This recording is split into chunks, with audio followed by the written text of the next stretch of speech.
What's up, Bucs fans? Back here for another episode of Pirate Parlay here on the Sick Podcast Network. As always, I'm your host, JC Allen, and it's Combine Week. The draft is approaching. Free agency is approaching. We'll get into some of Light's quotes, some of which Todd Bowles had to say as well over at the NFL Scouting Combine. We'll get into some of the recent quotes made by Levante David and so much more. We'll look at some of the free agency upcoming stuff. Some of the who have the Bucs met with informally at the combine already. And we'll also touch on those daunting grades that came out for the Buccaneers and the NFLPA. We'll do this with my special guest. You may know him from the Buccaneers podcast. He's my guy, TampaTones. We'll be right back after the break, breaking it all down. Turn up your volume. Because you're about to listen to the Sick Podcast. Pirate Parlay. Battle intercepted, picked off in the end zone. Bucs are going to beat the Chiefs. We're the champions of the world. The sickest Tampa Bay Buccaneers podcast. It's going to be sick. What's up, guys? Back over here after the break, after the intro. The intro's sick too, huh? Gotta love Gene Deckerhoff on the Antoine Winfield Jr. call. Deuces. But we'll bring him right in here. We're going to waste no time. We'll jump right into it. I got my guy TampaTones from the Buccaneers podcast. Tones, how we doing? Great, brother. Thanks for having me. Yeah, incredible intro. Honored to be here. Great podcast you got and part of an incredible network. So amped to talk some Bucs football. When Gene Deckerhoff fires you up, you know it's going to be a fun time.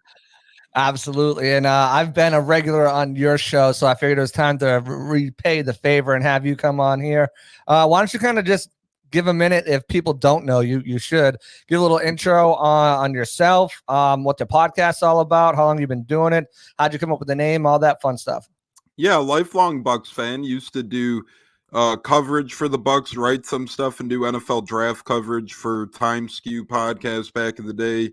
Interviewed the likes of Bryce Huff, Ben DiNucci, Leverett on the Bucs, Hagan from their Super Bowl team, all before the NFL draft. That came and gone. I decided to start my own podcast, the Buccaneers, in 2020. Been doing it ever since. Started July of 2020, so pre-Super Bowl. You know, it's not like I egged on late or anything like that, but been a lifelong fan ever since probably 98, 99. So it's been incredible. My pops used to have NFL Sunday Ticket back in the day, and I fell in love with Bucs football ever since, and really been coming on strong in the podcast game. It's been a lot of fun. Do it with some great Bucs guys out there. And yeah, you could get at me at TampaTones. I'm always available if you ever want to talk on X, Twitter, whatever the heck you want to call it. But man, love me some Bucs football. Love talking Bucs football, especially with the great JC Allen. Always a pleasure. Yeah, and one of the cool things is you're from Chicagoland too, so like that's something. It just shows the stretch the Bucs can have. They're globally loved and all the way up in the Windy City as well. And the whole Twitter, it's Twitter, but like it's X, but it's Twitter, but it's like X, but it's like it's Twitter. Yeah, it's a never-ending battle. X Twitter. I usually roll with Twitter, but you try and evolve with the times. And yeah, many of times in the Windy City, I'll get the question, hey, are you a Bucs fan because of Tom Brady? No. And then I explain the story and go on and on. It's been 28 years or so. So a lot of people are misconstrued out in this neck of the woods of how I became a Bucs fan. Thought I hopped on the Brady bandwagon, but although I'm a lifelong Brady guy, I've been a Bucs fan for my entire life.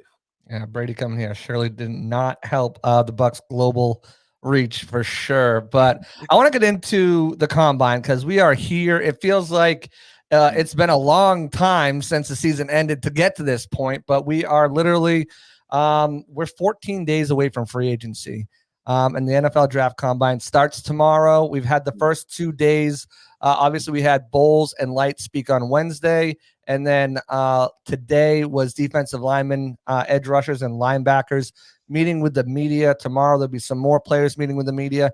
And, of course, we'll start to get underway with the testing, which is something if you're a draft guy like me, I am definitely looking forward to. I have my first mock out. I previewed here with Colin Halboom on the last episode. So go check that out over at Bucs Game Day, powered by Sports Illustrated. I love it personally. I think it would be great for the Bucs, but there's other things, and we'll have to see what they kind of do in free agency and what kind of money. But for, the Bucs got a little bit of extra cushion there because the salary cap went up over $30 million more than it was projected, 12 million more than it was projected to. So that opens up a little bit of cushion for themselves. They did release big news. They did release Shaq Barrett on Wednesday. Actually Tuesday. Today's Wednesday. On Tuesday, they didn't officially release him, and they won't until the start of free agency. They'll post June 1st him, which means pretty much he will be cut immediately and can sign on with any team at the start of the league year. But with June 1st, it splits his dead cap hit. So he's due about $29 million. They'll split that into 2 years, $12 million this year, about $17 million next year, give or take dollars and cents. At this point, we're talking about hundreds of thousands of dollars and cents. But it's roughly that. They will get $5 million in cap space after June 1st. So June 2nd, that will open up, which they'll likely do with Ryan Jensen as well, and open up around, I think, $6 million it is with Ryan Jensen by post June 1st releasing him. Even though he's retired, a lot of people say, oh, well, how does that work? Because he's still got bonus money that they haven't paid him. That will all accelerate. So by release/retiring him as a post first, that will open up. So I'll give them a big chunk of change right after June 1st, and they'll use the majority of that to sign their rookie class. But that'll also leave them with money to make in-season moves, to pay the practice squad, all those working costs that they actually had to restructure Shaq Barrett last year prior to the start of the season to be able to afford, which made his cap hit so much bigger this season by prorating some of that money. And obviously they couldn't get to a deal with Mike Evans, and that was the first hope, so they didn't have to do that with Shaq. But such was not the case. So speaking on Mike Evans, I think Jason Ladd and Todd Bowles made it pretty clear that the full court press is on with Mike Evans. 10 years, 10 straight seasons of 1,000 yards or more. Before I jump into that, thoughts on Shaq Barrett's release? There's some rumors out there from Matthew Hewitt, who used to work for us over at Bucs Game Day. I think he's got a pretty close relationship with Shaq and his family. Mm-hmm. But there he mentioned that Shaq would be open to rejoining the Bucs down the line if the circumstances were right. Maybe after that June 1st, if he's not signed, and maybe you get him for that $5 million that you open up. What are your thoughts on Shaq, his release, and the possibility he might be back?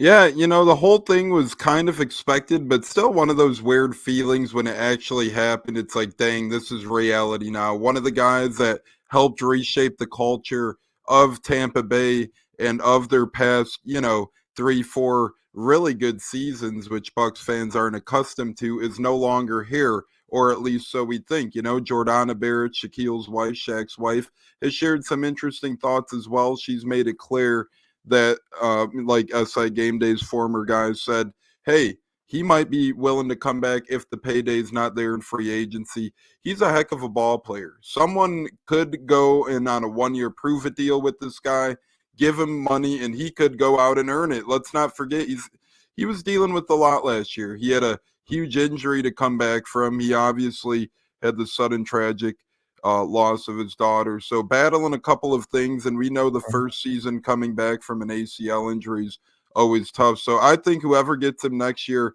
will get a little bit better of a Shaq Barrett.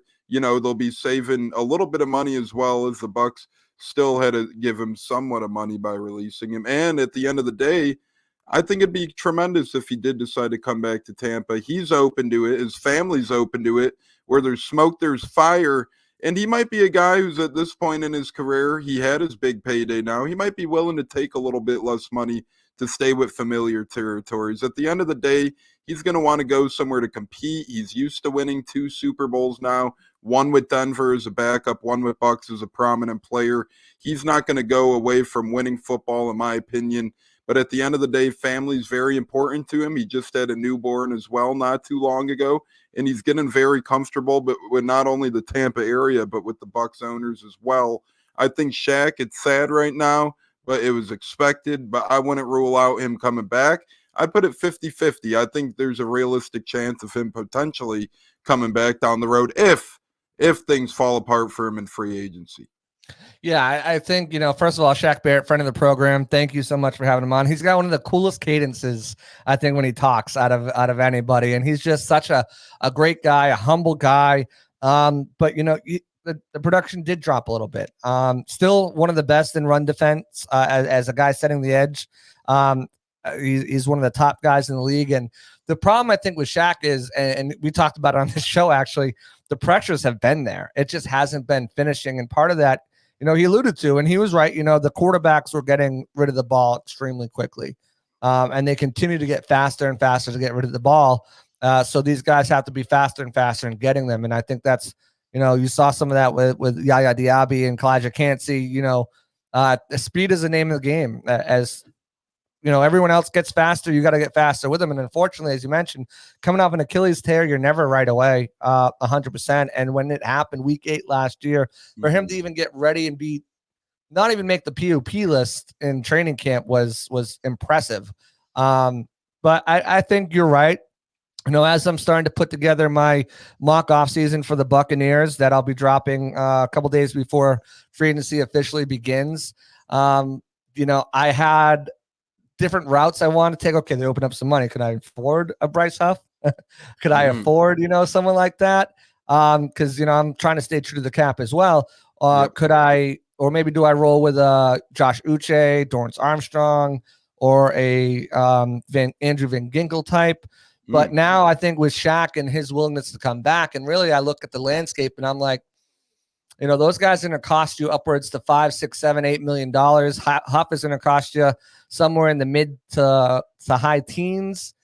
If you could get Shaq back at around, let's say, $5, $6 million, what you're pretty much opened up, does that make the most sense? I mean, does that make the most sense this year, especially in this draft class? The Bucs have met with a bunch of edge rushers, and we'll talk about that in a couple minutes here already. But this draft class is not great, for edge rushers. It doesn't have a really deep group.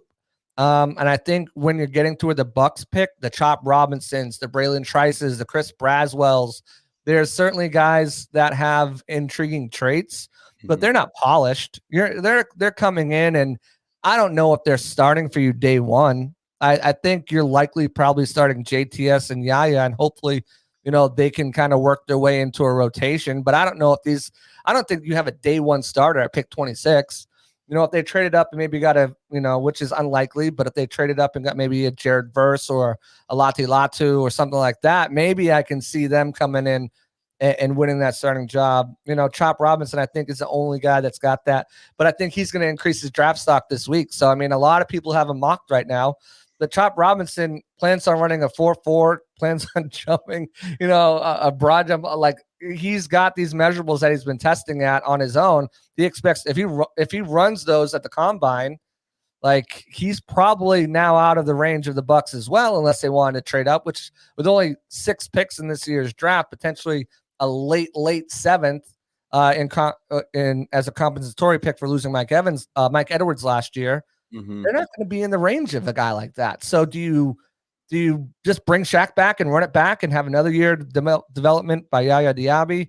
You have Marquise Watts. They really like what Jose Ramirez and talking to, Light, but even talking to the guys myself and Luke and Tristan, Jose Ramirez gave them fits last year working on that scout team. So with Cam Gill likely headed towards free agency, there's potentially a spot for him to move up on the roster. And they could certainly take a guy in the later rounds as a development, but he's not going to start right away either. So, it kind of changes the landscape of where the Bucs go at edge rusher.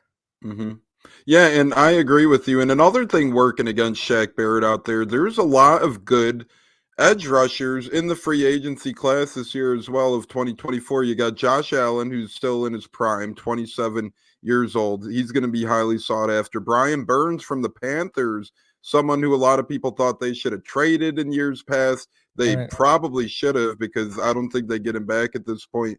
But we'll see. Both those guys are likely franchised too, so good luck. You'd have to give up serious draft capital for them.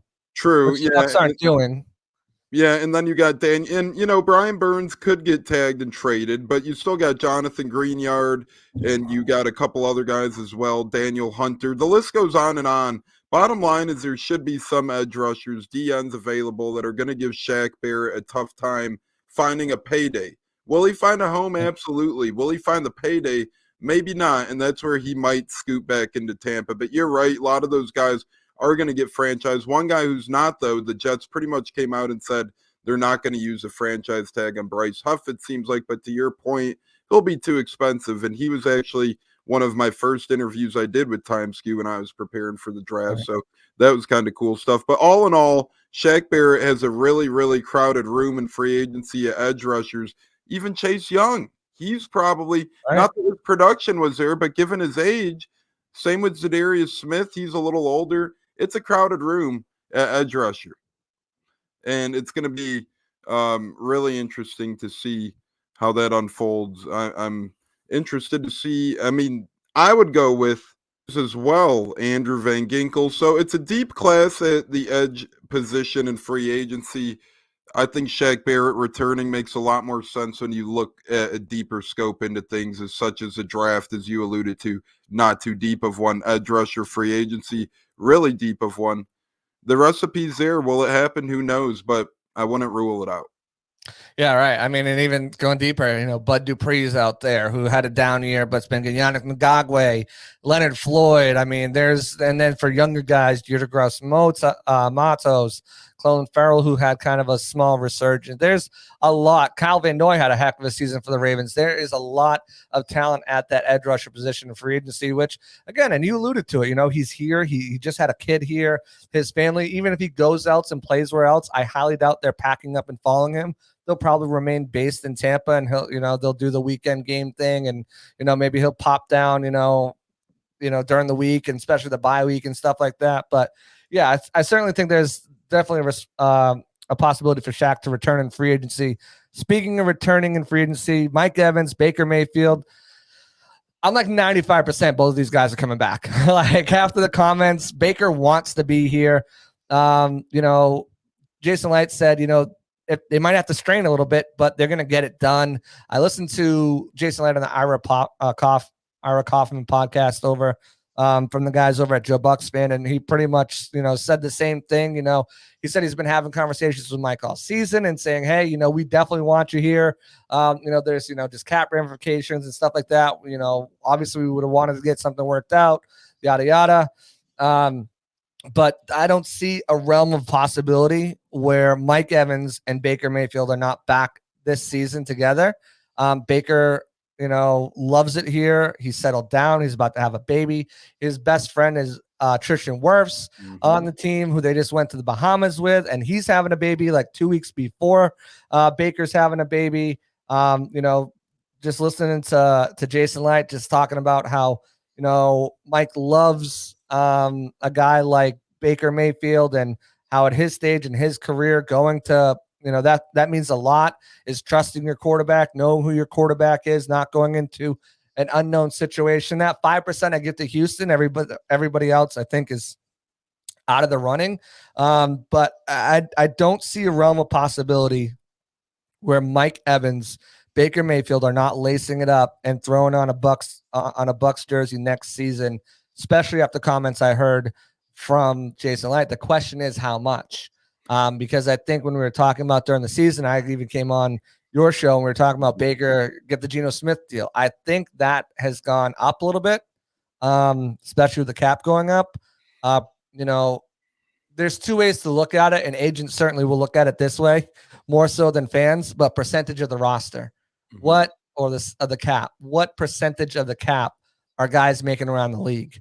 Not necessarily average per year. And if the normal percentage of the cap and a guy like Baker is 11%, 12%, whatever it is, his agent's going to be gunning for that. But there is that little bit of a hometown discount I think Baker will give them. I think that there's, a lot of people say don't take it into consideration, but the tax, the no state tax is a big thing. I ultimately think it comes in, and I was between 25 and 32. I think I'm closer to like 28 and 35 now for Baker. And as for Mike, I think it's closer to, I know reports came out, he wanted Cooper Kupp money, 28 million. I think it's falls somewhere in between 23 and 25, but I think those first 2 years are likely guaranteed for him, give him a bunch of guaranteed money. And I think that kind of bridges the gap. What say you, Tones, on what you think about listening to their comments, and what do you think those contract numbers come in at? And I think on top of what you said with the coach Todd Bowles' comments, general manager Jason Light's comments, last week Levante David was on Ronnie and T-Crash show on WDAE, and his comments were kind of telling as well. They asked him about free agency. He said, they got some other pieces to take care of. I'm kind of waiting here, doing my thing, knowing they'll turn to me eventually. So he knows the drill as well. A lot of people are all hands on deck, turning to Baker Mayfield and Mike Evans. It's like a domino effect. You get one of those guys, Right. the other shoe will follow, right? So I'm pretty confident they get both back as well. I think Texans are the only other threat to Mike Evans. I've been hearing that from a certain couple of things, but we'll see how that happens. I think it's Bucs or Texans for Evans, and ultimately, why wouldn't you want to return to Tampa? It's not like this report card has stopped anybody before. I Right. don't think it's going to stop anybody now. So I think Evans, I've been adamant on him hoping to get $23 million a year. I think you add incentives into that. Ultimately, I wouldn't mind going up on him. I mean, just do what you can to keep Mike Evans around the Bay. We've lost legends before, and they've stung every time. When Warren Sapp put on a Raiders uniform, that hurt. When Lynch put on a Broncos uniform, that hurt.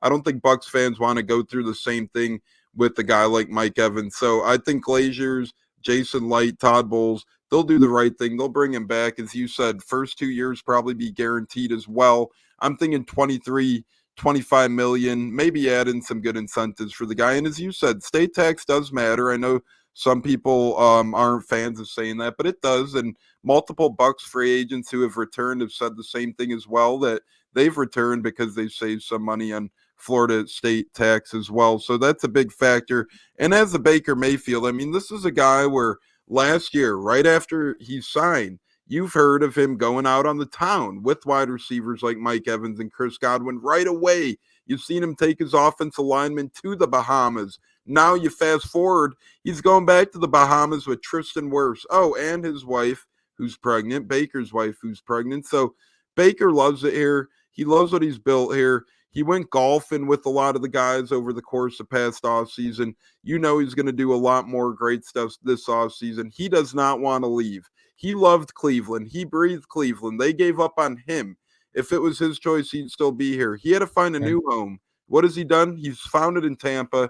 I think his number should be right around, I think it'll go 3 years, 95 million. That's my guess. If I had to guess on a contract right now, I'm guessing right around there. I was like you at first in the 25 to 32-ish range. To me, that bumped up 28 to 35, 36 range. Listen, I know it's a bad comparison because he had a terrible year, but Danny Dimes getting that $40 million a year will always be a bargaining point for quarterbacks. And look, Right. Baker Mayfield had a heck of a season, a lot better than Derek Carr, who's making a pretty penny right now in New Orleans. Yeah, I mean, I think so. And like I said, I think you could probably get more from a team on the open market. I think a team would probably pay him around 36, 37. I'd be shocked if it comes in anywhere near close to 40. I think 35 and under is where I got him. And I think you're right. The 95, 90, even, I mean, 95 puts him at what? 31, Yep. 31 and a half. 31 and a half. Let's say he gets 100, over 4. I mean, 100 over 3. It's 33. I mean, that's possible too. And that's a nice chunk of change, And I don't think you're really handicapping yourself at $33 million for a starting quarterback. I think that's well under market value. In fact, I know it is. And I think they could do a lot worse than having Baker, the continuity that they brought over, and Liam Cohen, having the pieces around him that they do. So yeah, I think Baker, anything over 35, I'm a little hesitant on, but I think they can get something done underneath that. They both want to stay. You mentioned Levante David also on that program on WDE. He said, I want to retire a Buccaneer. And listening to Jason Light on that Ira Kaufman podcast, again, bringing that back up, they asked him about that, and no, he wants to be here. We want him here. Levante's going to be back. I've got, unless he retires, he's not playing for another team, and I don't think he's going to. The Bucs need him. They know, they need each other at this point. So right off the bat, I think you got 3 guys back in the fold next year, which is pretty good. There's a couple other guys back, and if Jason said if we can bring them all back, that's a boat parade worthy itself. He's talking about guys like Antoine Winfield Jr., which, he talked about Antoine Winfield Jr. and, they're using the tag as a last resort. They're talking to all these guys right now. And if they can get Antoine Winfield Jr. back without having to use the tag, that opens up a lot more flexibility for maybe going out and getting a Bryce Huff, maybe going out and getting another offensive lineman, a good offensive lineman, a guard, so you don't have to address it to the draft. Going out and maybe getting, I don't really like the center pool this year. I don't think there's anyone really better than what Robert Hainsey gave. Robert Hainsey, he gets a lot of slack. In the beginning of the year, he was atrocious, not going to lie. But as he got the scheme down, and again, alluding back to this show, we had Dave Canales on, and he said the same thing. The offensive line in the running game took about half of a season in Seattle to get going. And you saw that Hainsey started to turn around. He finished out, graded out as I think the 16th best center in the league. So right in the middle of the pack. He wasn't giving you really, he wasn't a liability towards the end. So, but they'll always be looking for depth there. But if they can get a deal done and he doesn't have to play on that $17 million, $18 million now actually franchise tag, then that opens up some space for them as well. And in that same breath, you mentioned Tristan Wirfs, his draft classmate. High priority for them with Wirfs. $18 million and change is what he's going to cost on the cap this season as that fifth-year option by making an All-Pro and multiple Pro Bowls. He gets that performance boost raise there. They got to get that cap number down. They want to keep everybody. They got to get that cap number down. And one of those guys, in addition, is Chase McLaughlin, who set records for the Bucs and was damn near perfect except for 2 blocks and a missed field goal against the Lions. Otherwise, the guy was money, lights out, hit from 57, hit from the 50s regularly. So, when it comes to those 3 guys, I think 2 of them, at the very least, reset the market at their position in Winfield and Wirfs. And I can expect Chase McLaughlin, who has stated he wants to be back, is damn near getting to the top of the market and kicker as well. It's a lot of money they got to shell out for these 5 players, and that doesn't even include the depth players that they got have talks about coming back as well. Yeah, and at first I was pretty sold on McLaughlin coming back, but now I'm starting to think, and man, he might be a pretty penny. I know the Bucs could make it work. Spytek, Greenberg, Light, they do an incredible job at shuffling cap around, but we've seen Matt Gay kind of reset the kicker market a little bit last offseason, Right. and McLaughlin kicking in Tampa, that's not an easy place to kick. Oh. Before Ryan Suckup came to town, and I know he was limited in yardage, but pretty dang accurate with Suckup. Before that, they went through kickers like the dry cleaners. So they've been very happy seeing Suckup and then consecutively paired with McLaughlin. But I'm getting nervous on him. I do think the Bucs bring back the core 4, I call it. And the Bucs aren't afraid to use a franchise tag, right? We've seen it with Shaq Barrett in recent years now. Chris Godwin got tagged back-to-back. I think the ultimate probable likely scenario, hopeful scenario, maybe they tag Winfield and extend him, work that cap around. We'll see what happens there. But as you said, I'm confident in Light. I do think they might end up getting a deal done with Winfield, and that would be incredible because that means you could either front load or back load a lot of that money, push numbers around and stuff. So I think it'd be good for everybody if they got deals done with some of these guys sooner than later. But one thing's for certain, Levante's here to stay. He's either playing in Tampa or retiring. He made that pretty clear. So that's kind of a really nice ace card. And you need that certainty too with Levante David. Given the disappointment in Devin White, he's going to be gone. Sure, you liked what you've seen from KJ Britt. You liked a little bit of JJ Russell and Servace Dennis as well. You got some good depth young linebackers. But at the end of the day, you really need that veteran to piece things together. What better veteran to do it than Levante David? Right. And, I think when you look, that's, bringing up that linebacker spot, Light was asked about Devin, and, he asked, have you had contract talks? And he said, no, this is where there's other, priorities pretty much from Devin White. Dove Kleiman came out with a report from some reporter, I forget he quoted, but apparently the Bucs will not use the franchise tag on Devin White, just so everyone's clear about that. No S Sherlock. But so, I think linebacker is one of these positions where KJ Britt's a 2-down thumper. And Servassier Dennis has a little bit more range as a coverage guy, but how much do they trust them going to be the starter? I think KJ Britt earned some snaps, but do they trust them as a starter? This is a bad year for wanting a middle linebacker unless you're going to take one early. Some of these guys in the second round of Jeremiah Trotter, Peyton Willis, some of these guys, but I don't know if you burn a first round pick on a linebacker. And certainly I think, unless they move back, which I think is a real big possibility in this draft, the way I keep looking at things. Although Bowles did say they're in a position where they feel like they can take best player available, which could be at any position really, because they could use, wide receiver, they could use cornerback, they could use safety. You look at the future. Godwin's on the final year of his deal. Carlton Davis, if he's still here, he's on the final year of his deal. Dean has only one more year left after this. So and Izzian played well, friend of the show, really liked what Izzian did, but they talked about him maybe going to safety and playing that strong safety role. So maybe you get a nickel and a guy like Enos Rakestraw, who I drafted mock to the Bucs in the first round in my mock, who can play inside, outside. Go check out the mock draft at Bucs. But no, so like there's many ways they can go in this route, but if they need a linebacker, I don't think they're in a position to take one of the good ones unless they kind of either move back in the second or move up or something like that. And we talked about the lack of picks. Moving up doesn't seem likely to me. There are a few guys in free agency I think that could come in and fill a role. A guy like Blake Cashman, I really liked what he did last season in Houston with the Texans. There's a few other guys. They're not going to get a Frankie Louvu like that, but a Josie Jewell. There's a few guys out there. It's not a deep crop of guys. But there's a few guys that could probably bring as a veteran, at least challenge maybe KJ Britt for that starting role. I'm currently I did my season outlook over at Bucs Game Day. I'm currently moved on to my free agent preview. So I'm listing 3 guys at each position who could come in and maybe they could sign at that roster.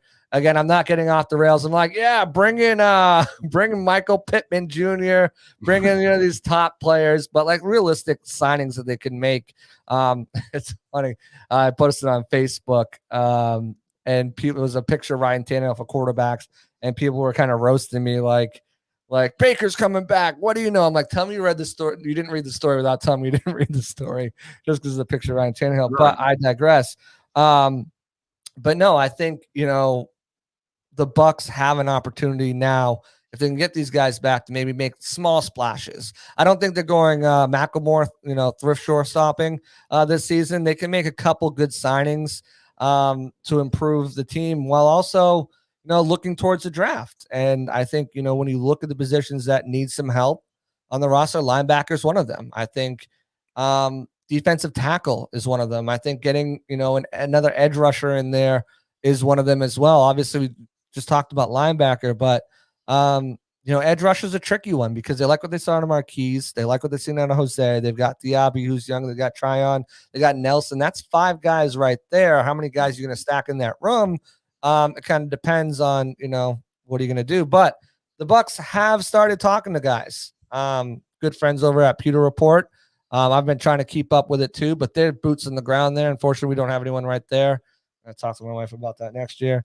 But the Bucs have already started meeting with some guys. And I'll just run through the list. We'll start with edge rushers. Late Latu, Adisa Isaac from Penn State, Chop Robinson from Penn State, Western Michigan edge Marshawn Nealand all had formal interviews with the Bucs. That means they're able to sit down with the GM, head coach, Spytek's there, Greenberg's there, all those guys. Meanwhile, informal interviews is usually with scouts. It's usually, quick 10, 15-minute interview. It's not one of the, the 45 formal interviews they're allotted. And they've met with some other guys, Jared Verse from Florida State, Kansas edge Austin Booker, UCLA, Gabriel Murphy, Clemson's Xavier Thomas, Colorado State's Muhammad Kamara, Houston's David Ugubugu, and butchered his name, UConn's Eric Watts. So they're well underway getting some interviews done. Alabama's edge Chris Braswell and Solomon Byrd met with the Bucs, but they couldn't remember if it was formal, informal. How you don't remember sitting across from the head coach is beyond me. But Those are just some of the guys who have met with them so far. Now, like when you talk about edge rusher, and we just talked about it a little bit, the guys in free agency, when you look at the draft, it's not that deep. But what are your thoughts on the position? Do you think the Bucs got to get someone in there this year, or are you comfortable with Yaya Diaby and Marquise Watts and Jose Ramirez as three rookies that have the chance to make an impact on the team next season? For you, is drafting an edge a higher priority, or would you rather them look for a stopgap in free agency like a Uche, Van Ginkel, one of these types, or even bring a Shaq back for a year and then attack the position next year?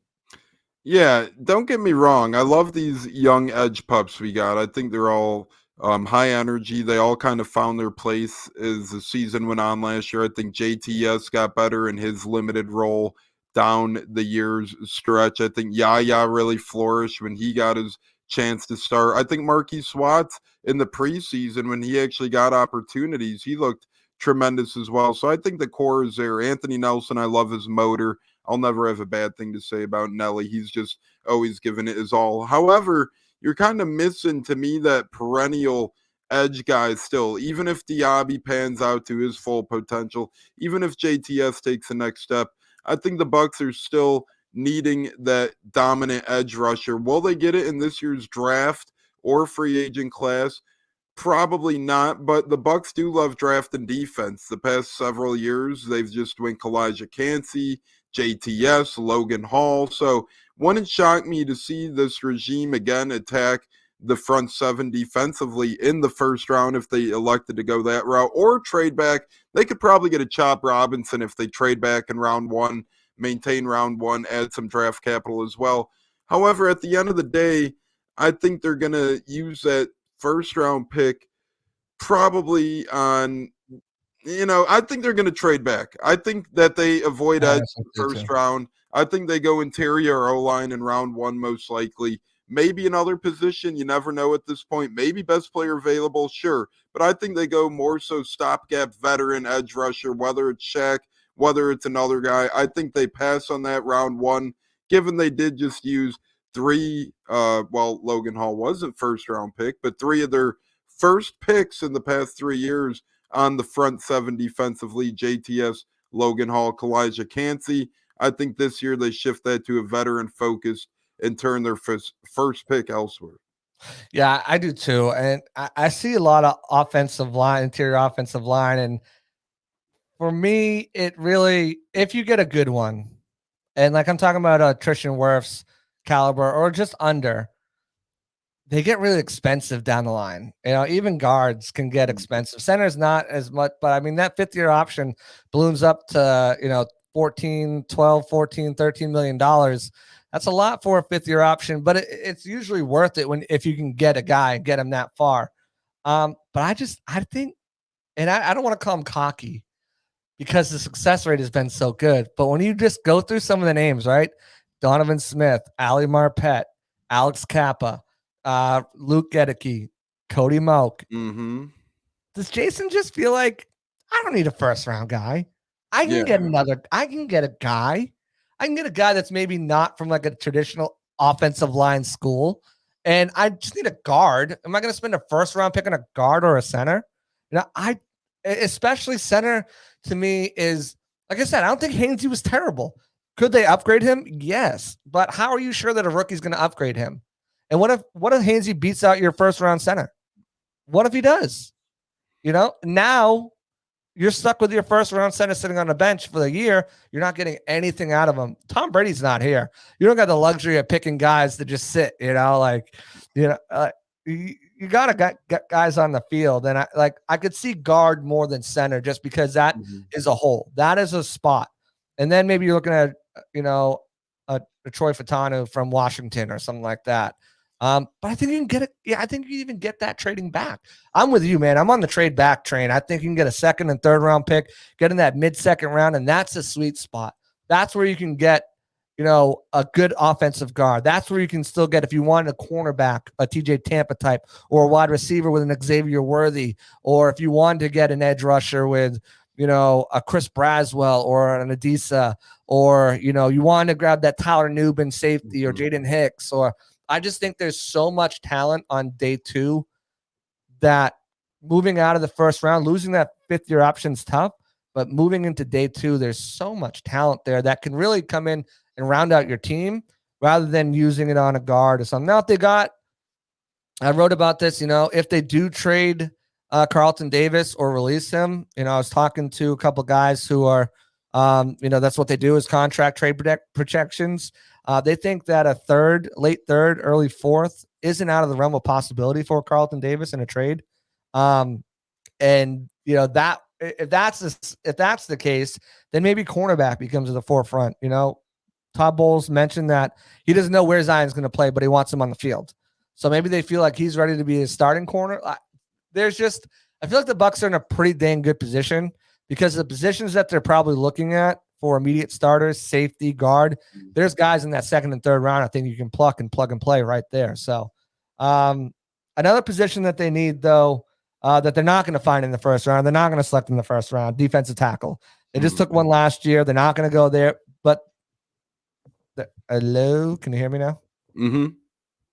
Yep. Can you hear me? Yes, sir. Yeah, I can't hear myself, so let's go. Another position where they're not going to go is, but there is some good depth players in this class at defensive line. They only have 4 guys really on the team for starters right now. They have, Logan Hall, Vita, Kalijah, and then Mike Green. They do have like CJ Brewer and some other guys that they signed, to futures contracts. But as far as starting caliber, there's a good chance Greg Gaines is back. Familiarity with Liam Cohen. He's still in the building, like you're a free agent. He's still in the Bucs building and everything like that. Right. Patrick O'Connor, I feel like is a lock, Chicago guy, to come back just because he is, even if it's on the practice squad. He loves the place. He's got relationships with the team and with the players. But they need someone else there. They need another guy. I mocked Christian Boyd from Northern Iowa to them. He's a bigger guy, but has got some good pass rush moves to him as well. Can give Vita a spell. He's that size, 6'4", 317 pounds. So he's a bigger guy who can kind of give Vita Vea a breather, but can also play 3 tech and, along the line as well. But they met with Florida State, Brandon Fisk, Clemson, Rook O'Haro, Michigan defensive lineman Chris Jenkins, Texas A&M's McKinley Jackson, all with formal interviews. Then Oregon, Brandon Dolores, who is actually training out here in Tampa with Coach Joe Murphy, former Buccaneers wide receiver, special teams ace. Baylor, Gabe Hall, could get another Hall on the line, never know. Auburn, seems like they always go to Auburn for defensive players, but Marcus Harris was another guy. And Justin Big Obi, I need pronunciation guide. All have met with them either formally or informal to you. Again, this isn't a stacked defensive line draft. It feels like none of them have been recently, right? Defensive line is that unicorn position to find. What's your concern on the defensive line as far as depth? And do you see them drafting someone this year? Or again, do you think you can bring back a Greg Gaines and a Patrick O'Connor and, maybe Mike Green stays healthy and develops more and you're kind of good with what you have on the roster? Yeah, and it was kind of wild last year because Kalijah Cansey, a lot of people loved the pick, but he was kind of laying in the weeds a little bit. Wasn't supposed to be, the Bucs pick by a lot of quote unquote mock draft experts, but he was their guy all along. So since you exhausted round 1 on that last year, I wouldn't use it on that this year. But I do think mid-round is likely. I think that given Todd Bowles and his history of linemen, I do think we end up drafting one. And I think that would be a very favorable thing to do. William Golston is on his way out. If he came back, wouldn't be more than a 1 year. Pat O'Connor, he's been with the team since 2017, as you mentioned. He's probably a lock to come back. But as you've seen last year, it's not like Todd Bowles has a lot of faith behind him. He was a practice squad guy a lot of the season, got called up at times as a depth piece. Mike Green battled injuries and illnesses to end the year, so he was kind of coming on strong and then died down a little bit. I think they try and get a little bit youth depth on the line. Again, I do like them to draft the D lineman. Maybe they trade back and accumulate a round 2 or 3 pick where they use one. And if they did trade out around 1 completely, you never know if they use another one with their first pick in the 2nd round. Say if a Jerzon Newton fell to, round 2, that'd be that'd be incredible, but I don't think that happens. But that's a story for another day. At the end of the day, I do think that they draft a D lineman, and I think it's probably round 2 or 3. You never know with Jason Light and Todd Bowles and co. They drafted Cansey last year. Barely anyone had that pick. Maybe they'll do it again this year, but I don't think the recipe. I don't think the line right now, even if you do bring back a Golston or O'Connor, you kind of got to keep getting younger there because they don't have a lot of depth there. They have some good players. They got some nice young pieces, but not a lot of young depth. Something for them to add in this year's draft to me. Yeah, I think I don't know if second, third round, just because you have your starters, but I definitely foresee fourth round for sure, fifth round, maybe even late third round. Maybe that could be a possibility if they accumulate more picks. But those mid rounds, late day 2, early day 3 sounds like a prime spot for them to get a defensive tackle. Because like you said, they need to add youth. They need to add speed. That's the biggest thing. Bowles was very candid about his front four not generating enough pressure. So I think that's going to be the name of the game is getting some guys who can speed. And I think when you look at the list, there's some of those guys who can get after it. But you also need someone that can give Vita a breather. And, there's not many that can do that, that are big as him, fast as him, nimble as him. I mean, it never gets old watching Vita chase down running backs 15 yards down the field after being in the backfield. It's just absolutely insane what this man can do, former running back. But yeah, I think, I think they really liked what they saw at Logan Hall. He started coming on. Obviously, need to get the pressures more, but the run defense, he was able to. He had some really nice plays down the stretch, just stacking the shed an offensive lineman and making some plays in front of the program as well. So, I really liked what I saw out of him, and I think that's definitely a position they target. One position we talked about already, linebacker, a little bit. They met with a slew of linebackers, and I don't know what the recipe here is for Tones, because they obviously have a questionable opening at linebacker right now, with obviously Devin White out the door. Levante sounds like he's going to come back, but they also need to start preparing for life after Levante. Is it going to be a slew of 1 year deals until he calls it a quits? Maybe he's like, I can commit 2 more years and then I'm done. Do the Bucs want to go 2 years? They just want to go 1 year at a time with him. KJ Britt's in the last year of his deal. Savasier Dennis. I liked what I saw out of him in flashes, but is he ready to take that next jump?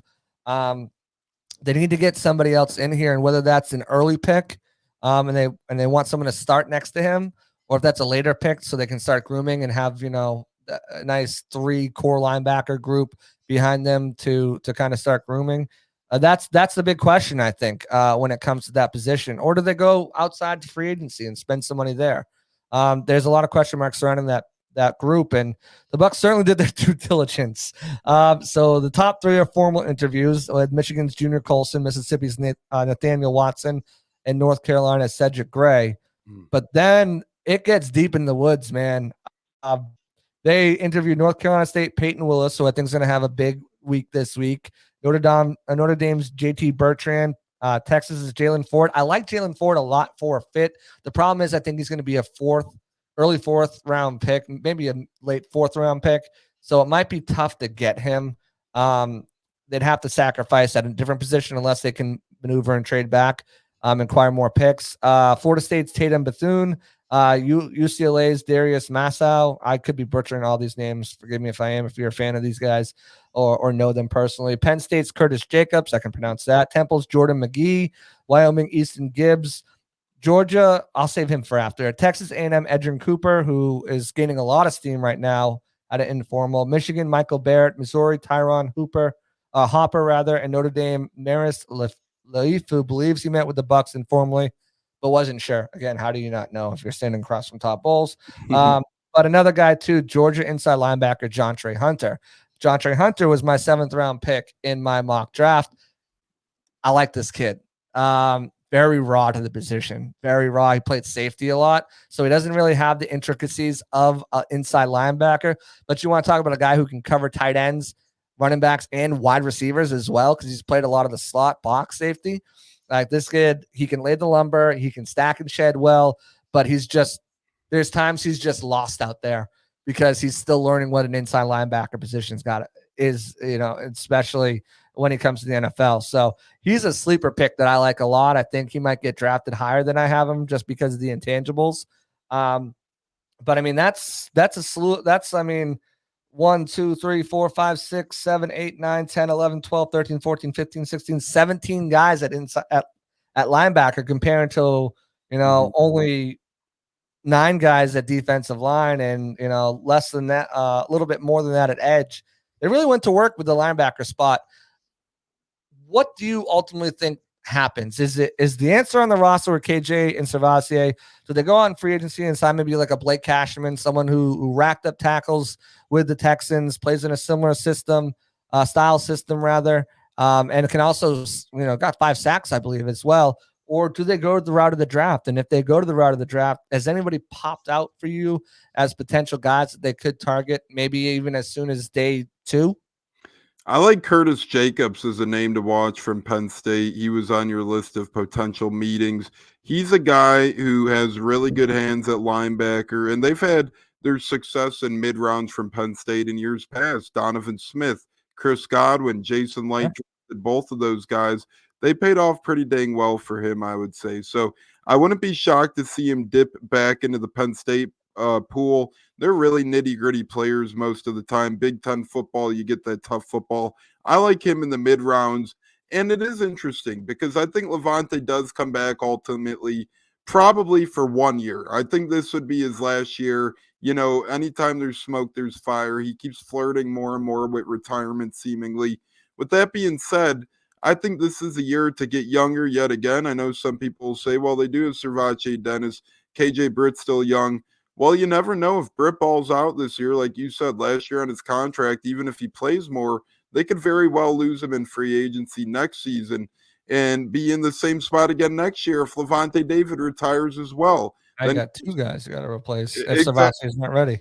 Exactly. So I do like JJ Russell too. I think they keep him around on the practice squad probably.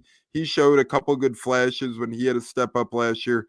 But ultimately, I think they try and avoid veteran at that position. I think Levante would be their veteran to bring back, obviously. Say he retires, sure, they'll go one more veteran. But I think it'd be smart to draft a guy. I'm all over Curtis Jacobs in the mid-rounds. And how could you not think to draft a middle linebacker? Devin's as good as gone. I don't care. I know we were kidding around with his franchise tag earlier, that great report. It's not coming back. No, Dove Kleiman, but he's gone. There's 0% chance he's coming back. Levante himself pretty much knows that. He made it clear. So you're really looking at this team who needs a starting linebacker next to Levante David. Could it be KJ Britt? Sure. But if he starts and does good, he's probably gone. If he does bad, you need a replacement. I would draft one and see how that goes. And he's more of that 2-down thumper anyways, It didn't really look out of place in coverage at times, but he doesn't have the speed. Like if a guy's got an angle on him, he's gone. And there's nothing KJ can do but to just watch him go. So that's another thing. And speed is the name of the game. We saw the Bucs last year. Speed. Yaya Diaby, speed. Kalijah Cansey, speed. Trey Palmer, obviously speed. That's the name of the game, and they need to get a guy who can, lay the pipe, but also has the speed to chase and tackle. So before we get out of here, because I agree with a lot of your points there, before we get out of here, I teased we talk about these NFLPA grades that came out. NFLPA sends out some surveys to all the players and a lot of their family members too. As kind of pointed out, I don't think anyone really knew that until Jordana Barrett said that, she took the questionnaire as well. So I think that's a new piece of information that at least I didn't know. I'm sure a lot of you guys didn't know. But she came out saying, the Bucs have been nothing but amazing. But that being said, they did not grade really well. I mean, last year they came up with a D+. This year they regressed to an F. Consistency in a lot of it was the treatment of families actually dropped from a D+ down to an F. Food in the cafeteria jumped up from a D to a C-. Nutritious dietitian was kind of like a new one in there, and that was a B. The locker room was a C-. The training room was a B-. Training staff was a B. Weight room was a B. The only thing that actually got an A was the strength coaches that cracked an A-. Team travel was an F, and it came out that the team charges if you're not a starter or under 4 years of service with the team, you have to pay, I think it was a little over $1,700 to have your own room for the year on travel, or else you're sharing a room with somebody. The head coach, B- 26th, which was a little interesting, and ownership D- came in 29th. When you look at these grades and then you kind of dig a little deeper, you know, Todd Bowles came in 26 with a B-, but 90% of his players felt that the coach, was efficient with their time. However, it came in 25th overall that Bowles was somewhat listened to the locker room. So maybe there's some disconnect there, whether some of the players don't feel like Bowles listened to the locker room, or maybe that's just Mariah Godwin put in a bunch of questionnaires. I'm not sure because they weren't feeding. But the biggest thing to me was that D- for the Glazers coming in 29th. Not many of the players feel there's a willingness to upgrade the facility, and a lot of was being made about the Chargers and how they charge $75 a game for daycare. The Bucs charge $90 for a game for daycare. They don't have a family room. It's off site. So you got to go pick up your kids afterwards. And they would like to see this service for free, and like most other teams do, and at least have a family room. Some of the comments, the overview that they were talking about as far as the locker room was described as unclean and smelly. They even started seeing bugs consistently in the showers. The sauna, dirty, small, and broken down.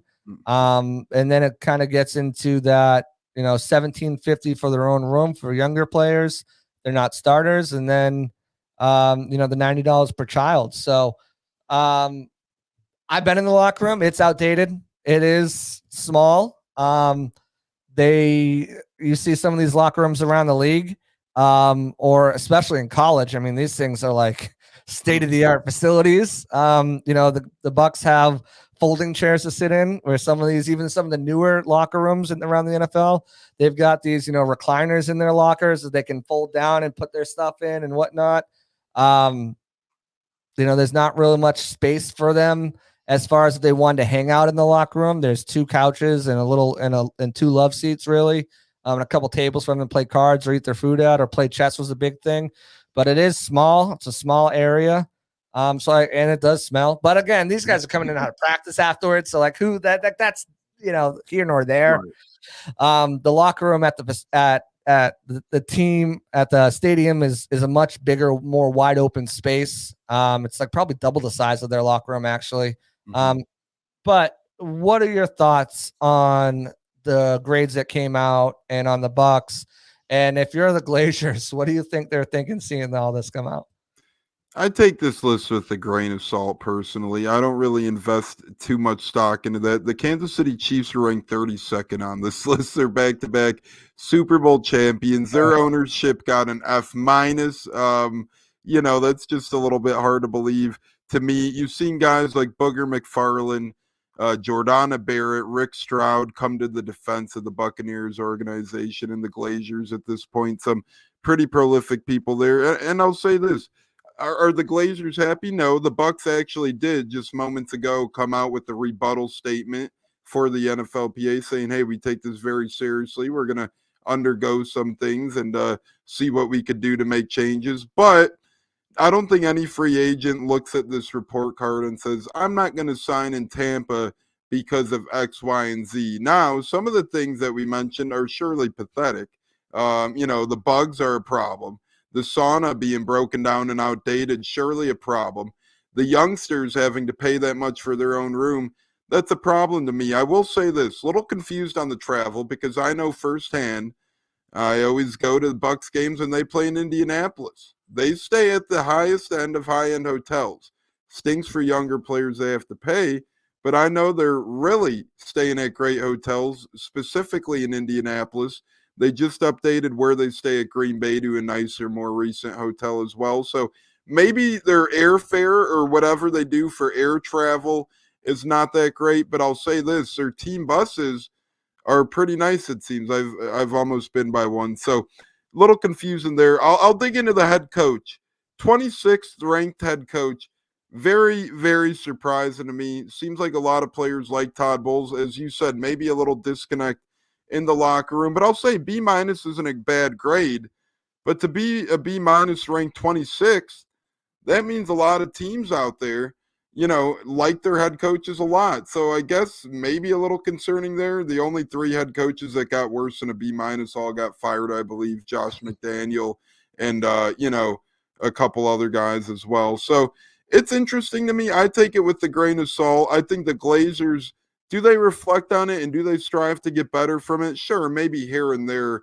I don't think the organization loses too much sleep over it at night. Again, the cafeteria, I think that's interesting. You could improve things like the cafeteria. You could limit the bugs. We've seen their locker room be a problem in the past too, right? Lawrence Tynes claims his career ended because of getting MRSA in the Bucs locker room. A guy like Right. Carl Nicks years back, he caught MRSA in the Bucs locker room, really never recovered. So there's been cases of that before, and there's been rumors of them potentially getting a new stadium, which would help get their locker rooms bigger. But at the end of the day, I take it with a grain of salt. And those college locker rooms, their rosters are like 100 players. So I would hope they're a Well, little that's bit what I'm bigger. saying. Well, I they're would hope bigger, they're but they're bigger. way nicer, man. Like you see some of these things, and that's the thing. The Bucs don't really have much room to expand there. So like unless they're tearing down and building a whole new building somewhere further away from the stadium, which is going to happen. There's not going to be much. They can maybe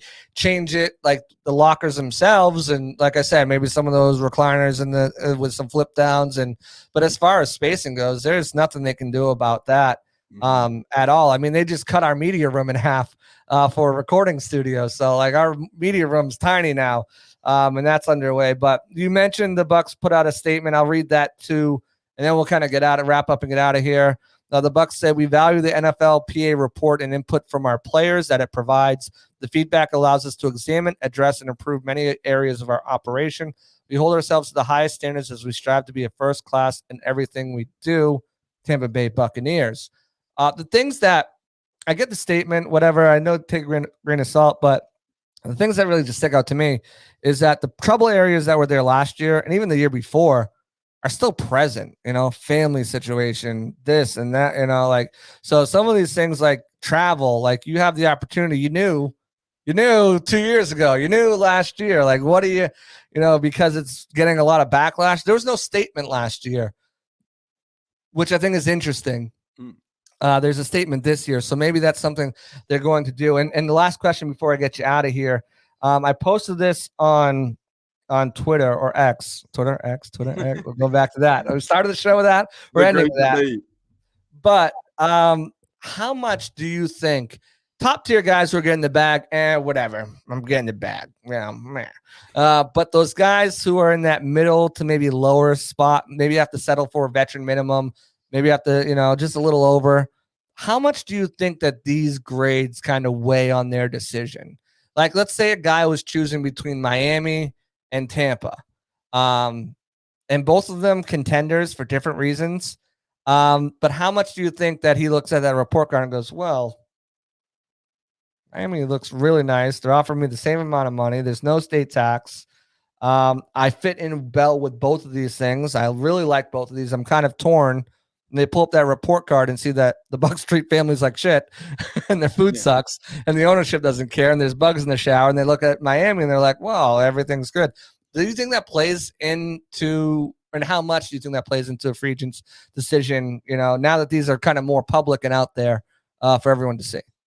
As you said, the bigger guys, they get the money. So more the smaller mid-tier guys. Listen, you've seen guys like Ryan Griffin really never leave Tampa Bay. And surely, he enjoyed his time in the Bay. You see Pat O'Connor, he's been here since 2017. Couple lower to mid-card guys in terms of contracts off the top of my head. Heck, you've seen Cam Brate here for a while. I know he got a nice payday originally, but he took a lot of pay cuts to stay in Tampa Bay. You've seen a lot of veterans, even Big Red Jensen re-sign. I know he was more in the high-profile range, bigger price tag, but he could have gotten more money elsewhere. I think it was reported Cincinnati and Chicago offered him just as much, if not more money. So I think Miami would maybe be a threat, but at the end of the day, these guys such as a Tom Brady and, those type of guys came here, and if they overcame it, sure. Mid-carders, little different story. I could agree with that. But I think the money is still the dividing factor at the end of the day. I think if Tampa's willing to give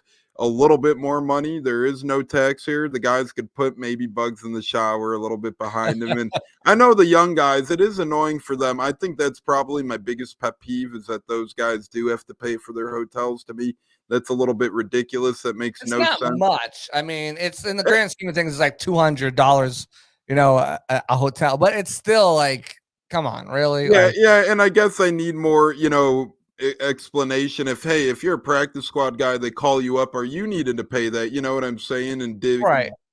dive a little deeper into that because that could be a practice good. squad with you guys, I guess. Like, yeah, you guys could bunk, but even still, no, I think everyone should have their own room, that optimal rest and optimal ability to kind of just work on their own time and not have to be like, yeah, man, I couldn't sleep a wink last night. This dude was snoring all night, and now I gotta get up. I'm in the game tomorrow. Like, I've got a big role. Like, no, so I get it, and I agree. I think for some of the media, like, you see guys, if Tom Brady is coming here and the money wasn't an issue, and some of these other guys who came in on cheap deals and re-signed and it wasn't an issue for them, why is it going to be an issue for me? I don't think it makes too much of a difference.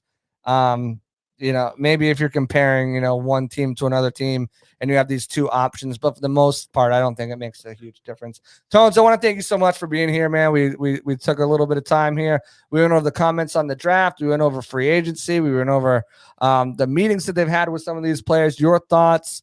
And then obviously these grades. We covered a large area of ground. We'll be back next week for another podcast.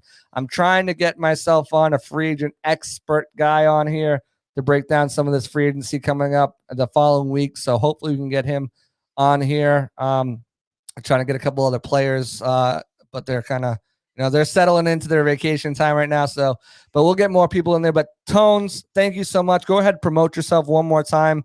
Tell them where they can follow you. Tell them where they can check out your great podcast and what else you got cooking up. Yeah, JC, always a pleasure talking to you. You're one of the best in the business, so I always value this time. I appreciate it, and I mean it when I say that because I learn a lot from you, and you spew knowledge. It's like a spew cannon, crazy all over the place. But you guys can keep up with me in the pod at Buccaneers, same as Buccaneers, but substitute the T for the N. We really try and come at you guys a couple times a week, give you our breakdowns and whatnot. We've been going years strong now. We don't plan on stopping anytime soon. We try and keep up with some players and locals. We try and keep it more local. So whether it's on there or wherever it might be, JC, look forward to talking to you soon. You do great work on here and at SI Game Day. Truly an honor to get to know you. Can't wait to see what guests you get next. I was honored just to be on the program. So always a good time, brother. And me and you know how to talk, and we could talk hours and hours and hours. Sadly, not enough time of the day for that. But keep up with me at TampaTones, my pod at Buccaneers, and I look forward to bringing off-season coverage to Bucs fans all over who might need a shoulder to lean on through the tough times and through the good times. It's certainly one of the best Bucs fans, Buck podcasts out there. A lot of information that he gives you, a lot of good insight. I make appearance on there now. And then we didn't get to talk wrestling on this podcast, but we're about an hour or over an hour now. So we got to wrap it up. That's safe for the next time. But that's going to do it for us here at the Pirate Parlay from the Sick Podcast Network. Go check out all my stuff over at Bucs Game Day, powered by Sports Illustrated. And on my Twitter X, over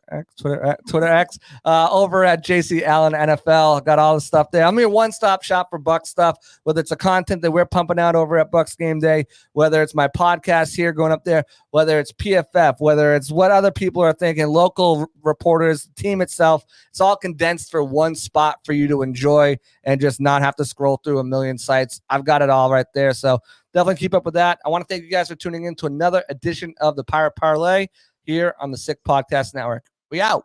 Peace.